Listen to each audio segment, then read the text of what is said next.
Well, hello, welcome back to our This Is How We Grow personal growth group. I am Dr. Christina Hibbert, or Christy, and I'm really excited to share with you our fourth lesson today on one of my favorite topics, cheerfulness and spring. First, I wanted to just say how great it was as we worked on our last topic on gratitude, to see the posts that everybody shared on Facebook, to receive comments and emails, and to just see everybody connecting and encouraging one another. That's what this group is all about, and it's so rewarding for me to see that it's actually working, that we really are helping each other and forming some connections, even though it's online and even though it's often with people we really don't even know. But we can help each other grow, and that's happening, and I love that. If you're not on the Facebook group and you want to be added, just ask to be added. If you're not online at all, that's fine. You don't have to be. I hope you've either started an in-person group. My group that we meet with once a month, we just met a few days ago, and as I've shared before, every time it's just so uplifting, and we just grow closer and closer together. And I always leave with notes of things that people say in the group that I learn from them. And so I encourage you to keep that in mind if you want to start your own group. It really is a rewarding experience. Otherwise, you can feel free to keep in touch with us through email or comments on the Facebook, not Facebook, but the blog posts or the YouTube videos themselves. That's what this group is all about, growing together. So I wanted to talk a little bit about our lesson last month and the assignment. There were two parts to the assignment, really. The first was to look at areas of your life in which you needed to practice more gratitude. For instance, maybe in relationships or a certain relationship, you needed to be more grateful or practice more gratitude in that way. Maybe with your kids, maybe with your friends, maybe just in your life with your body and yourself. I hope that you took that assignment to heart and completed that. And then number two, did the other assignment, which was to practice gratitude. Now, we shared a lot of ideas over the month, either in our lesson or online or in blog posts for how to practice gratitude. And I hope you've started a practice that works for you. I know that for me, last month was a very exciting month. My book, This Is How We Grow, was released and hit the bestseller list on Amazon. And for me, that was exciting, but the best part was just receiving the feedback I've received and the messages and the love that I felt from sharing my story with others and seeing how when we share our stories, it really does touch others' lives, and they then want to share themselves right back in return. And that's another thing I love about this group. And it makes me feel so grateful. So hopefully we can all continue to practice our gratitude and our patience, because they lead really nicely into our lesson today, which is on cheerfulness. Before we get into the cheerfulness part of it, let's talk about spring. Now, I'm going to quote here from my book. I've actually got the book copy now. From page 223 of This Is How We Grow. And this is just a little bit about what spring means to me. I love this quote that I use at the beginning from The Secret Garden, which is actually one of my favorite books. I was surprised. I read it as an adult just a couple years ago, and I really love that book. It really touched me. And in this book it says, "Is the spring coming?" he said. "What is it like? It is the sun shining on the rain and the rain falling on the sunshine." To me, that's what spring is. It's feeling like winter, and then all of a sudden you have this moment of sunshine and hope and joy, and then the winds come and blow you back down, and it's kind of this unpredictable back and forth where we want to feel better, we want to be well, we want to be joyful, or whatever good things we want. And we try, we're working on it, and we see success, and we feel it, and then it feels like we're being shoved back again.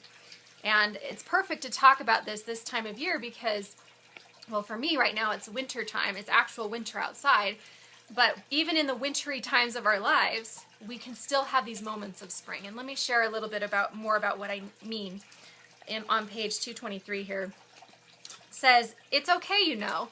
It's okay to get blown about a little, to bloom, only to find frost nipping at us, to finally feel the warming sun, only to see a blanket of snow the very next sunrise, to again be thrown into the mud. That is life. That is healing. It is a process, not an outcome. And the point is to not only go through it, but to grow through it." We all know that line from John Lennon, "Life is what happens while you're busy making other plans." Well, spring is what happens while you're busy dealing with winter. One day we simply wake up and see the sun shining, the birds chirping, the warmth returning. One day we will wake up and see how much we have grown. That's what I love about spring. Spring to me is a season of hope. It is wanting and believing that we can be better, that we can feel better, that we can grow, that we can become this person that we want to become. And it's seeing and feeling that warmth and that hope and that light that we've been wanting through the seasons of fall and winter. And finally it's here. But the important message of spring is that when we start to feel that, and then we feel blown back or thrown in the mud again, to just know that's spring. That's the way life is. It is this kind of 2 steps forward, 1 step back, 3 steps forward, 2 steps back kind of process for most of us, for most things that we're trying to grow through. So keeping that perspective in mind can help us in times of spring, but also in times of winter, fall, summer, to know that even if we feel well and terrific, if we have something, a totally different experience the next day or next week, that's just part of life, and it's okay. It still means we're growing. As we talked about in our lesson number 2 on patience and fall, that change, that spiral of change, as long as we are working on change, we are changing, we are growing. It's working, it's getting us somewhere, even if we're not seeing the results that we want. And that's what spring is all about. So the perfect companion to spring, especially because you feel so much hope and light and joy, and then all of a sudden, boom, it's back in the wintry times again. It's back in the snow. And I mean, that where I live, that happens all the time. I mean, I remember a couple years ago on Mother's Day, it was perfectly sunny. And I think I wrote about this in my book, actually. My kids were climbing the trees. And then 2 days later, it's a snow day. It was completely covered in snow. And this is the middle of May. And, it feels like that's how it feels in life sometimes. You feel like, man, my life is good. I am well. I am happy. I am better than better. And then all of a sudden, bam, we're right back where we didn't want to be again. Or we think we are. But the truth is, we really are still making progress. And those times where we feel shoved back are just momentary. And they're just part of needing to regroup. Like we learn in winter, we feel those wintry times. We regroup, we retreat, we look for the lesson within, and then we can move forward again and hopefully make the change that we want to make.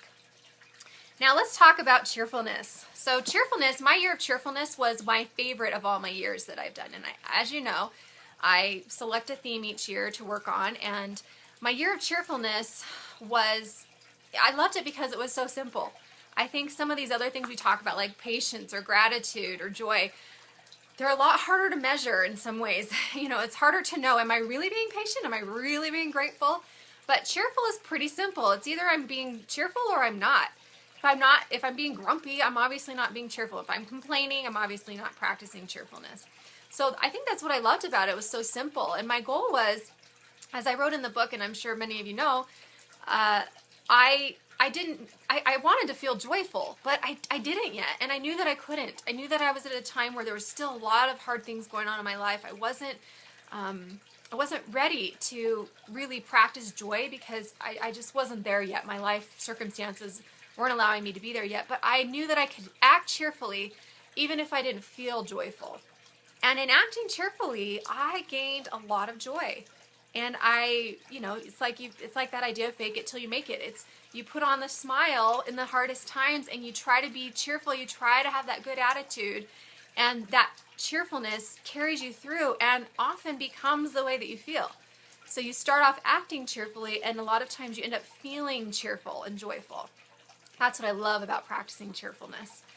So let's talk about a few ways that we can practice cheerfulness, because there are a lot of great ideas, and I'd love for you to share yours online with us in those ways that I suggested earlier so that we can help each other with this. But we're going to go ahead and, first of all, before I share those ideas, I want you to think about this. Do you feel like a naturally cheerful person? Now, I asked this in my group the other night, and we had about 8 members there this time, and I think 2 out of the 8 said, yeah, I'm pretty cheerful. And the rest of us were kind of like, not so much. So if you feel like a cheerful person, lucky you. That's a great strength, a great talent that you have, and not all of us have that talent. That is not my natural ability. I'm not a naturally cheerful person, and I've really had to work on it. But I can tell you this, that the more I've worked on cheerfulness, and through my year of cheerfulness and the years since, because I always incorporate that into all my themes now, because like I said, I really loved the idea of just smiling when I wanted to cry or scream or be mean. And so the more I practice that, the more cheerful I have become as a person. And I'm a firm believer that when we work on our weaknesses, they become our strengths.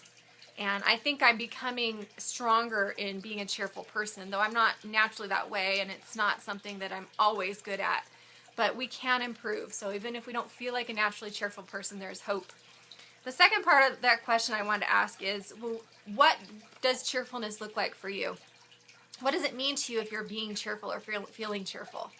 You know, I was thinking about it for me. For me, it means it feels light inside. It feels like I'm not worrying and stressing, and it feels like I'm not dumping my stuff on everybody else. It feels like I am not only taking care of my own stuff, but I'm putting good things out into the world, and I'm hopefully lifting other people. So I love acting cheerfully even when I don't feel cheerful, because other people get lifted by my cheerful attitude. And my family gets lifted, and my friends get lifted, and people that I meet out on the street get lifted when I act cheerful. And I love the idea of spreading cheer. And to me, that's what cheerfulness means. I asked my group members, and some of the things they said were that I feel motivated and I'm getting things done when I'm cheerful. That cheerfulness includes having more energy, and it's true. When we have this cheerful attitude, we do feel more energy. We are more likely to get up and cheerfully do our work rather than begrudging it and feeling weighed down and less energy. One of my friends from my group said, you know, I feel like Tigger, like she's a naturally cheerful person, but she says, I feel like, you know, bouncy, bouncy, bouncy. I'm excited. I'm happy. I'm just like ready to go. And, you know, my daughter Kennedy is like that. When she's cheerful, she is bouncy Tigger, like, oh my gosh, I'm so happy, and holy cow. But she's also the opposite when she's the exclamation point daughter. When things are terrible, she's terrible. It's the end of the world. But boy, I look at her and I think, I wish I could just feel that kind of cheer. I think for me, cheerfulness is a little more subtle. It's smiling and trying to be kind and say happy things versus like having this natural energy. Other people said not losing it, you know. In times of stress, one of the members of the group shared a story of going on vacation for the holidays with her family, and you know, driving with little kids in the car that were screaming the whole way, and she was just trying to be cheerful. And her husband noticed that she was being cheerful, and they made it there. And you know, she said, for me, cheerfulness was just not losing it. I made it. I did it. You know, and that's sometimes what cheerfulness is. Making the best of a crappy situation is what someone else said. Cheerfulness can be being humorous and laughing and having fun. It can be holding your tongue. That's a big one for me. Cheerfulness, I think, is not saying the thing that I want to say when I want to complain or criticize something. And putting on a smile, you know, trying to act cheerfully by smiling. So that's a little bit about cheerfulness. So let's talk about how do we practice cheerfulness and act cheerfully. We're going to go to This Is How We Grow again. We're going to look at some of the ways that from the chapter of the part 3 of cheerfulness, some of the ideas here, and then we're going to add to that. Number 1 is to plant yourself. Now, what I mean by plant yourself is to dig in and decide you're going to be cheerful. You know, that's where that quote comes from, that very chapter. When life throws you in the mud, plant yourself and grow. That's the whole purpose of this group. Whatever your mud is, you can plant yourself and stop fighting it. Stop trying to get out of the mud. Stop trying to pull yourself out from where you are. Sometimes it's moving through the mud because you have to get somewhere else. But sometimes it's just saying, you know what, this is where I am. I'm in the mud, and it's the middle of winter, but it's turning to spring or wherever season you're in. But I'm going to plant myself, and doggone it, I'm going to grow. And that is cheerfulness. You're just deciding that you're going to be okay with where you are. Even if you don't like it, you're going to accept it, like we've talked about in previous lessons. And then we're going to choose to grow. And part of choosing to grow is changing your attitude. When you choose to grow, you're automatically changing your outlook on things. I just sent that out in my newsletter. If you're registered on my site, you might receive my newsletter. And I talked about that, how one of the ways to get a new outlook on the world, which to me is to be more cheerful, is to choose to grow. Because when you choose that, you're choosing to learn. You're choosing to see every experience as an opportunity to become better. And so plant yourself and grow is automatically going to change your outlook and hopefully bring some more cheer to your day, or it helps you to just set the foundation for acting cheerfully. Because I'm going to grow through this. I'm going to learn something. Okay, what am I going to learn? I'm going to cheerfully look for the lesson and try to then implement it in my life. Okay, so that's number 1, is to plant yourself. Number 2, well, practice cheerfulness. Okay, that's pretty obvious. Let me read you a quote from that one on page 239.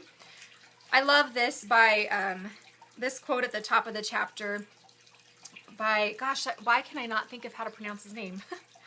Thich Nhat Hanh. I used to know how to pronounce his name, but anyway, it's a great quote. Sometimes your joy is the source of your smile, but sometimes your smile can be the source of your joy. So like I said, sometimes smiling and using those muscles and making your body do that action of trying to act cheerful, it actually makes you feel cheerful and joyful.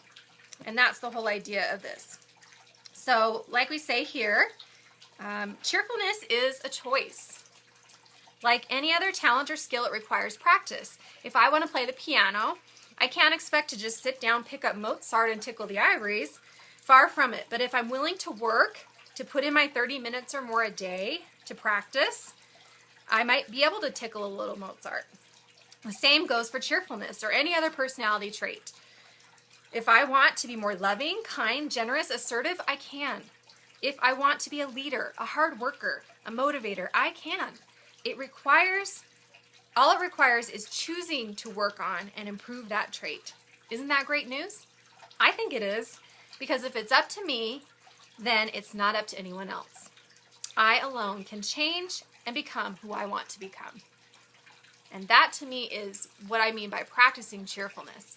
We alone choose who we want to be and how we want to be, and we can choose to be cheerful.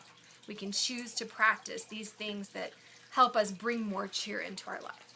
So how do we practice cheerfulness? We're talking about some of these things that were mentioned in the book, but there are some other things. For one is to put on a smile. And that was my goal during my year of cheerfulness, in my hardest times, to smile. When I went on my vacation and people are complaining and whining around me about how, about the check-in and all these things, and I'm thinking, we're on vacation, smile, enjoy it. When my father-in-law died and we were all together in this tiny place and it was really stressful and I was sleep deprived and hormonal and it was hard, and I just smiled and I let myself try to go out in the ocean and boogie board for a few minutes by myself so that I could regroup and see the sunset and the horizon and look for the beauty and smile. And that's another one, is we can look for the beauty around us, which we'll talk about in a second. We can also work on, well, let's talk about that now. Number 3 is to live in the now. Now, part of living in the now is noticing what's around us and seeing the beauty. So like I'm saying, seeing that, oh my gosh, I feel wintry inside, but look at that sunset. It's amazing outside my window. Or look at the sun today coming up in the sky. Or listen to the birds outside. I love that sound. Or the wind through the trees. Or whatever it is that brings beauty to our life, to live in the now, to focus on what's right around us.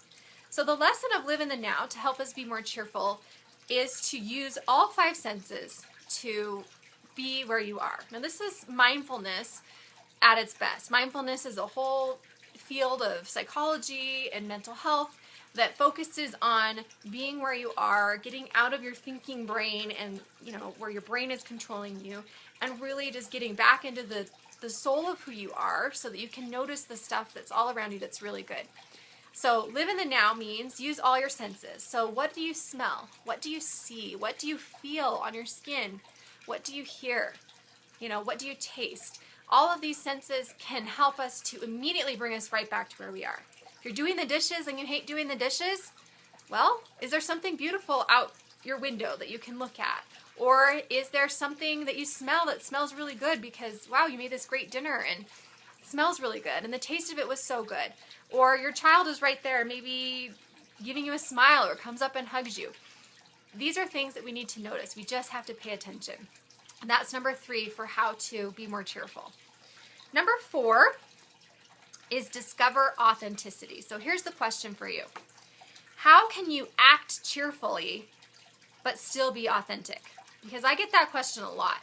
In fact, when I've written about this idea of fake it till you make it or put on a smile, a lot of people say, well, I don't want to be fake. I can't be fake like that.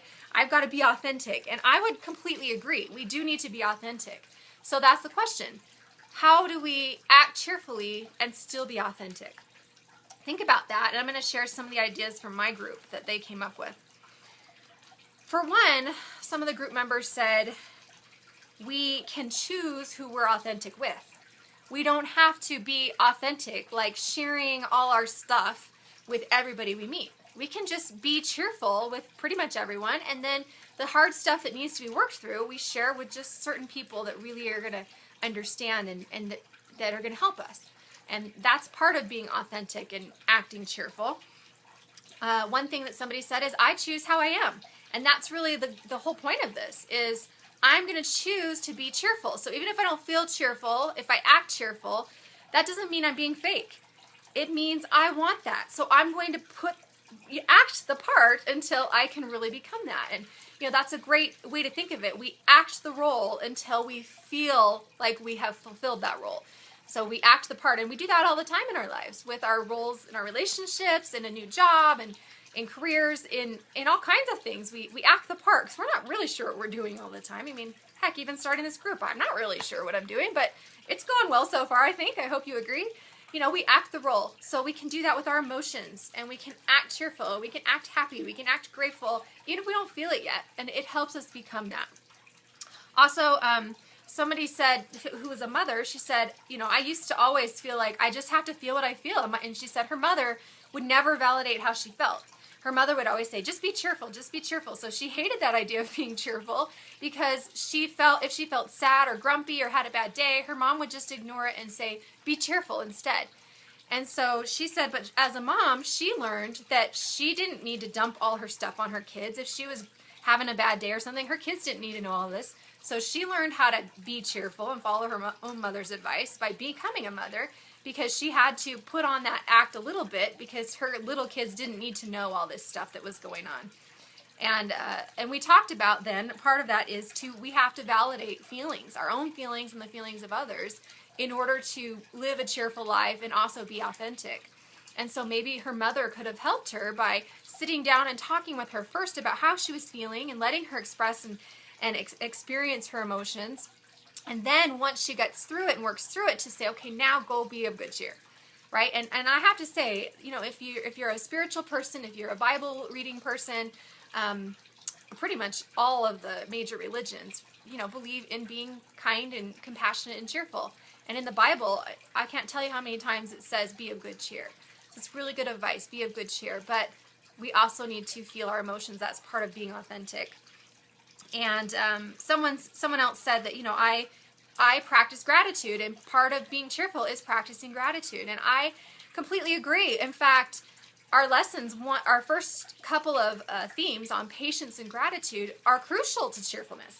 You have to be able to be patient in order to practice being cheerful in times you don't feel cheerful. You have to feel gratitude and be able to see the things you're grateful for in order to really feel cheerful or act cheerfully. So those things are really important, and we need to remember that cheerfulness also helps us be more grateful and more patient. So it all goes together. These all tie together. They're part of our path of growth and healing and becoming who we want to become. Now, let me ask you this. Think about someone who's fake. And we all know fake people. They're just like fake. Well, think about that person who's fake and what they're like.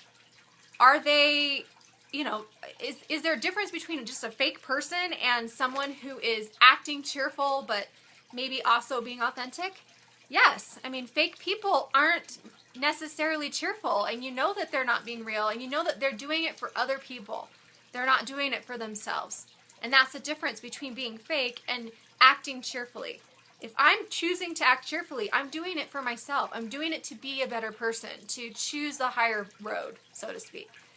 And that's what I mean by we can act cheerfully and still be authentic. That's being true to myself. That's who I want to be. I'm still being authentic. So we need to remember all these things when we talk about discovering authenticity. It's so important to remember that we can act cheerfully when we don't feel it and still be authentic. In fact, when we choose that, it's part of being authentic, part of being who we really want to become. Okay, so number 5 is to be there. And what I mean by that is to be there for each other. We need to be there for other people just as much as they need to be there for us. And part of living a cheerful life is helping others to process the things that are hard in their life and to be a source of cheer for them. There's nothing that improves our mood and makes us feel more cheerful than service and serving others and loving others. And there's nothing else that helps us more than letting others serve and help and love us. We share the bond of friendship and we help each other, and that is part of creating this cheerfulness inside and becoming a cheerful person, and not just acting cheerfully, but actually becoming more cheerful as we help each other by being there. And that goes right along with number 6, which is go deep. So as we help each other in being there, we still need to go deep. We need to do our work. We need to feel what we feel. We need to validate one another's feelings, as we mentioned a few minutes ago. We need to, help others understand that it's okay to feel what we feel and to be how we are. And all of this is just part of life. And it's okay to go through those things. We've talked about those in other lessons, about feeling our emotions, grieving, these kinds of things. So we also need to really remember to do our work, that it's not good enough for us to just act cheerfully all the time. That becomes fake. That's where we cross that line from being authentic into being fake, is when we continue to ignore the things that really need to be dealt with. So the deeper issues need to still be dealt with. And if we can do that by being there for one another, those two kind of go hand in hand. Letting others help us through those things, supporting each other through those things. That's what this group is all about. So hopefully we can help each other do that kind of work too. And then we become and we feel more cheerful because we get rid of that burden that we carry around of all the pain and the heartache and the things that are so hard in life that we carry on our backs for so long. And it helps us to be free of them. Let's see here. I think I had a little something to say about that. Actually, no. Number 7. Let's move on to number 7, and I'll share a quote because this goes right along with it. Number 7 is to let go. This is the same idea. We need to let go of the things. Once we work through them, we need to let them go. We don't need to carry them around. And I love this quote on page 314, my book here, by C. Joybell C. And it says, "You will find that it is necessary to let things go simply for the reason that they are heavy. So let them go. Let go of them. I tie no weights to my ankles." I love that. Let go. Part of being cheerful is letting go of the things we do not need to be carrying around. Along with that, I want to read a little bit from this chapter. I share in this chapter, if you haven't read it, about how when we're driving a ski boat, we can liken our life to that. And the wake is behind us. It doesn't have anything to do with our future or where we're headed. It doesn't determine anything about our future course. And yet people think that the wake is what's driving the boat or determining where we go. The past is determining our future, but that's not the way it is. But if we're driving in circles, if we keep on revisiting the past and carrying things around and we can't let go of them, it can make for a very choppy ride. It can definitely impact our future. We're not only not going anywhere, but it makes our life much harder. So here's what I say about that. Our past, once examined, as we just talked about in going deep and processed, must be let go. This doesn't mean we forget what we have been through. It means we no longer allow the past to make us seasick. It means learning the lessons and letting the memories of the past live within us, fondly remembering, but not hanging on. The past is no longer here. Like the wake, it is behind us. As author Herman Hesse once said, some of us think holding on makes us strong, but sometimes it is letting go. All that's here is now. And right now, we have a choice. We may drive in circles and remain seasick, sitting in the back of the boat as we gaze at the wake, or we may step up, courageously take the wheel and drive again. We may look ahead and notice the sun rising in the liquid sky. We may see the beauty we are missing when our eyes were looking only behind. We may finally recognize we're headed for newer and greater horizons than we ever could have imagined. That is letting go. We must let go in order to practice cheerfulness and to become the person that we want to become in order to grow.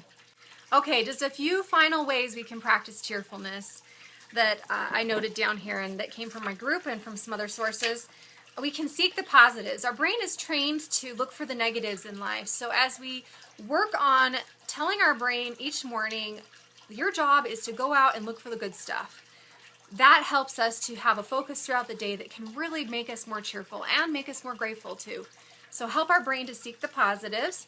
We can also think about practicing patience with cheerfulness. So in times when we need to be waiting for things, we're waiting for our circumstances to change or for something good to come along or whatever we're waiting for, if we choose to do so cheerfully, it makes such a difference in our lives. So think about that with patience.